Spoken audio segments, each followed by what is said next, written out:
앞으로 우리는 욕심을 더 멀리해야 될 것 같습니다. 욕심과 탐욕은 끝이 없습니다.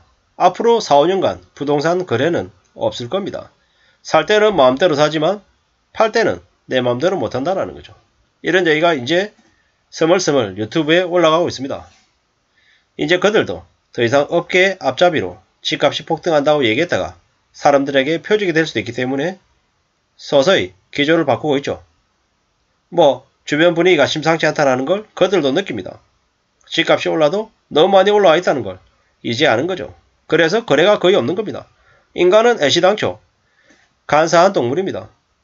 좁은 곳에 살다가 넓은 곳에 터전을 새로이 잡으면 다시 반대로 되돌아가기가 어렵습니다. 차도 똑같고 집도 똑같습니다. 한번 욕심에 빠지면 주변이 안 보입니다. 자기가 믿고 싶은 것만 믿고 환상에 빠져서 살게 된다는 거죠. 제정신으로 돌아오려면 불편한 현실, 충격적인 상황이 자기 눈앞에 터져야 알게 된다는 거죠. 그전에는 알 수 없다고 합니다. 지금 김포의 아파트가 이어가던 게 10억이 된다고 얘기합니다. 말이 안 되는 거죠. GTX가 강남까지 연결되나 마나 이런 걸로 그들은 말을 한다는데 말이 안 되는 얘기입니다. 인간은 끝없는 이기심과 탐욕 때문에 욕심 때문에 막장이 됩니다. 김포 지역은 싼 지역입니다. 그들 자신의 지역에 개발 요구를 해야 되는 거죠. 이래저래 싸기 때문에 그곳에 갔고 그랬고 가격이 또 오른다. 그건 기쁜 일일 수 있고 좋은 일일 수 있죠. 근데 너무 많은 욕심을 부리면 어떻게 됩니까? 그 욕심에 자기가 뒤집어 쓴다라는 거죠. 앞으로 강남은 중심이 아니라 주변이 될 겁니다.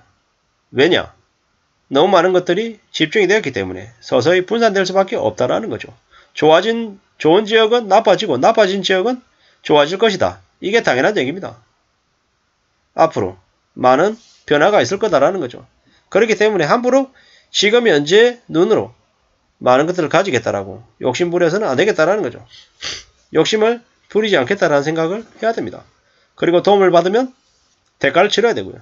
얻으면 나눠줘야 되는 거죠. 그러면 잘 될 수밖에 없습니다. 근데 더 갖겠다고 욕심을 부리면 화가 미치는 게 당연한 겁니다. 인생을 살다 보면 어쩔 수 없이 똥을 밟을 수 있습니다. 근데 밟으면 똥이면 돈을 들여서 처리하면 되는 겁니다. 돈이 자본주의에서는 능력이고 해결 방안입니다. 근데 뭐든지 선을 지켜야죠. 욕심을 너무 부리면 힘이 드는 겁니다. 엉뚱한 꿈을 꿔서는 안 된다라는 거죠. 줄 거 주고 받을 거 받는 게 낫겠다라는 겁니다. 욕심은 언제든지 파멸이 될 수 있기 때문에 조심해야 된다는 말씀을 드리고 싶습니다. 지금은 미국이 금리를 가파르게 올리고 있는 시기입니다. 미국이 올해까지만 금리를 올리고 내년에 낮출 거다. 그러지 않을 겁니다. 미국은 2022년, 23년, 내년까지 금리를 계속 올릴 겁니다. 그리고 낮추는 건 서서히 낮출 거다라고 봐야 됩니다.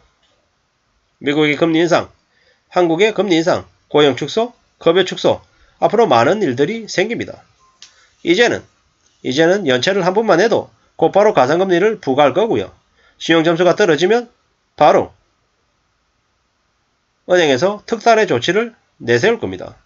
연체를 2번 하면 바로 경매처분, 그리고 신용점수가 떨어지면 가상금리, 또 시장 리스크가 도입되면 원금 일부 상한, 1억, 2억 상한, 이런 것들이 계속 벌어질 거라는 거죠. 무리하게 대출을 낸 사람들이 겪게 될 충격은 점점 더 커질 거다라고 봐야 될 겁니다. 엄격한 잣대가 금융권에서 개인들에게 부과될 거다, 요구될 거다라고 봐야 됩니다. 너무하다는 소리가 나와도 그들은 전혀 눈치 보지 않습니다. 곧바로 시행입니다. 갚아도 끝이 안 보이는 그 대출 전쟁으로 끌려 들어가는 거죠. 이게 노예가 아니면 뭐가 노예겠습니까? 욕심을 부리면 그냥 노예가 되는 겁니다. 욕심 부렸다가 노예가 될 2030들이 꽤 많다라는 거죠. 너무 쉽게 생각했죠. 금융 축소기에는 이 대출 때문에, 빚 때문에, 욕심 때문에 힘겹게 사는 사람들이 너무 많습니다. 1997년 IMF 때, 그리고 2008년 리만 때 많은 일들이 있었습니다. 그들이 지금도 잘 사냐? 아닙니다. 지금도 숨죽이고 일만 하며 삽니다. 많은 사람들이 경제 충격으로 많이 힘들어했죠. 그때 몰락한 이들이 지금도 소리 소문 없이 우리의 주변에서 살고 있습니다. 근데 지금은 그때 한 3배 정도의 규모죠. 충격입니다. 감당 못할 위기가 모든 사람들에게 오는 게 아니라 그렇게 빚을 진 사람들에게만 각각 개별적으로 온다라고 봐야 되겠습니다. 욕심이 얼마나 무서운 일인지 이제 점점 더 시간이 지나면 알게 될 것 같습니다. 욕심대로 살고 탐욕대로 지내면 노예가 되는 게 당연한 거다라는 거죠. 이제는 분양 아파트의 잔금 대출도 안 나올 거고요. 원금 회수 통지도 이제 나올 거고 이제 점점 더 어려워진다라고 봐야 됩니다. 내년에는 올해와 내년에는 대출이 안 나오고 내년 내후년에는 원금 회수가 들어옵니다. 그러면 내년 내후년이 어떻게 됩니까? 지옥이 펼쳐지는 거죠. 연체하면 곧바로 지옥이 시작된다라고 봐야 됩니다. 신용통장, 마이너 통장 상한은 내년부터죠. 이제 은행에서 돈이 없어서 돈을 더 채워야 되는 거죠. 은행에서 돈을 채우려면 어떤 일을 하겠습니까? 예적금 금리를 더 높여주고 받겠죠. 예적금 금리 4% 5% 받으면 그 돈으로 빌려가지고 대출자들한테 돈 빌려주면서 어떻게 하겠습니까? 가상금리 먹여서 8% 10% 요구하는 거죠. 이게 현실이라는 거죠. 그렇기 때문에 우리는 정신 바짝 차리고 살아야 되는 거죠. 남의 고통을 영화 보듯이 무덤덤하게 그냥 지켜보는 건가?